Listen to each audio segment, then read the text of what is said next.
This is a video for Intarsia in the round, or at least the technique that I use for Intarsia in the round. I have 26 stitches here on just a single circular needle, so as a little bonus you're going to get to watch me knit in the magic loop technique. But please don't let it distract you from the Intarsia bits that are the most important. I have a stitch marker here at the beginning of the round just so that you can see it on the video. I don't use a marker myself because you'll see why, but it's pretty obvious where the end of the round is by the time you get there, but it's good for a visual aid for today. So I am working in the round, and I have a motif, an Intarsia motif on the other side here, which you can see, and we'll get there in a minute. So I'm beginning the round, or the row, because Intarsia really is knit flat, regardless of whether or not you're going in the round or knitting it flat, because of where the yarns end up. So you really need to use a technique like this in order to keep your yarns organized and waiting for you when you get to where you need them. So we start the row off using a yarn over. Front to back, back to front, doesn't really matter at this point, but I'm starting with a yarn over, and I am going to be working making sure I'm not twisting that stitch. I'm going to knit around to my motif, and as you can see, I'm a continental style knitter. I was taught to knit by my Danish babysitter when I was 9 years old, so I've always knit like she knit. And I've never really found a way to improve on it personally, but we all get into our little habits, don't we? So here I am coming up to my motif, and I'm coming to the part where the contrast yarn and the background yarn meet. And because this is Intarsia, I'm going to use my contrast yarn. I'm going to pull it up from underneath my main color yarn, and they're just basically going to shake hands. They're going to cross with each other. And this yarn coming up from underneath is now in position to be worked with. And I'm going to just tidy up that join. Don't want it to be too tight or too loose. It needs to be the same consistency of tightness as all the other stitches around it. So you can adjust as you can adjust. And here's another place where the yarn changes color, so my new main color yarn. Now I do have a new main color yarn. I have two balls here because there's a bunch of yarn on one side and another bunch of yarn on the other side, and they're separated by the contrast yarn in the middle. So I have now I'm exchanging my contrast yarn for my new background color yarn, and I am going to twist, bring it up from underneath and twist it around my contrast yarn. I'm going to pause to make sure that my join is a nice tension, and then I'm going to keep going. And come around the corner here. And as you can see, there is the end of our round. We're going there, one stitch at a time. And when I come up to the stitch marker, I have one stitch left in the round. Okay, there it is. And after the stitch marker is that yarn over I started the round with. Now, the reason I don't use stitch markers is because it interferes with precisely this moment, but I will take it out of there for the purposes of just keep it consistent with the... So here's the stitch, as if I was coming to the end of the round. Here's the stitch and the yarn over. And I'm going to work these two together to create a join. And how I'm going to do that is I'm going to work a slip, slip, knit, so that the yarn over is going to sit in my working the two of them together.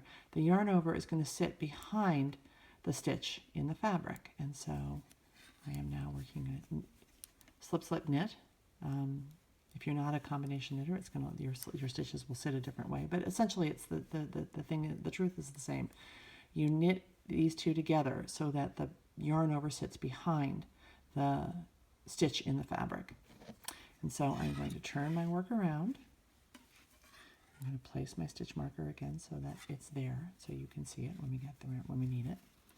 And as you can see, I'm going to reorganize my yarns. I've come to the end of the round. So I'm going to reorganize my yarns so they're not too tangly, because we are twisting stitches a lot. So there is going to be yarn wrapping itself around each other.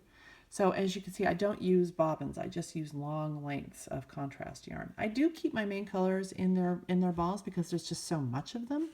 But generally for my contrast yarns, I tend to not use bobbins because then if there is a tangle, I just pull things free and through. And I use long lengths, like, maybe 6, 7, 8, 9 feet of yarn, and just pull it through, depending on how much yarn, of course, the motif requires. So let's start the next round or row. I'm going to yarn over, beginning the row with the yarn over, and then I'm going to purl back to where I came from.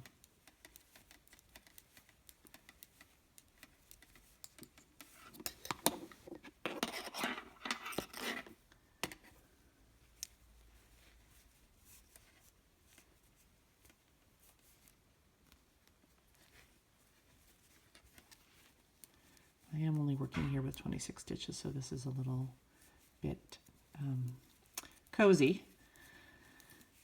So here I am at the beginning of the motif. My yarn is sitting there waiting for me because I'm working this, I mean, this really is, I really am working the Intarsia flat.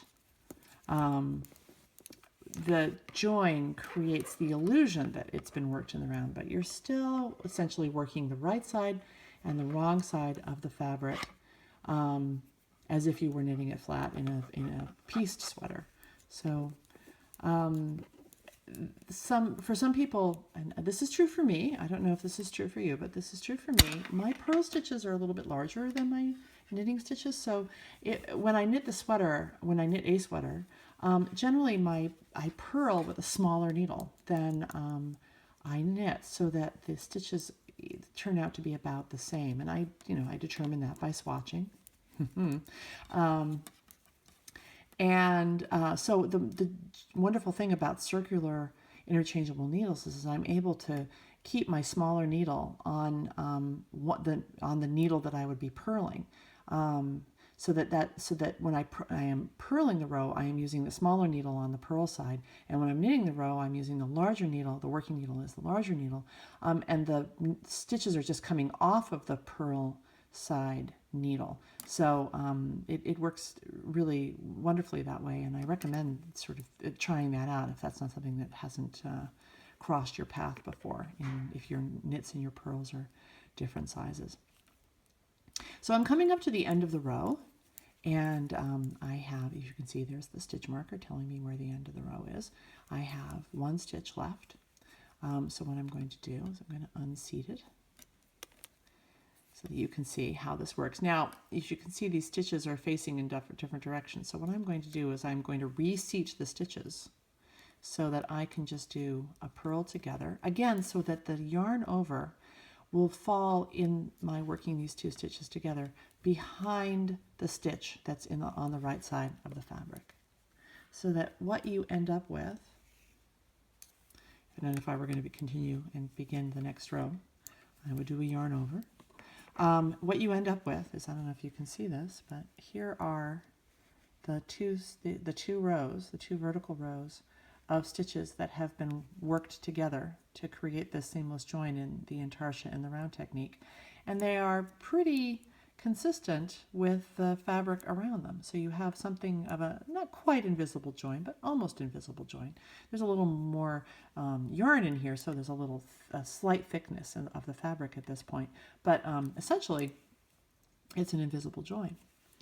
So I would just begin the next round by doing a yarn over, and then I would continue on and knit until my motif is finished. Now, of course, the next row after your motif is finished, assuming you finish the chart, so you can just go all the way around normally without having, and you just sort of treat these two stitches as regular stitches in stockinette fabric in a piece that you're working in the round, and no big deal, no drama, just knitting. Thank you so much. I'm Julia farwell-clay. My links are below, and I hope you'll check out my other videos if you like this technique. I've got some other little tips and tricks. They're pretty sweater specific, but universal solutions to fun and unusual knitting quandaries. All right. Thank you very much.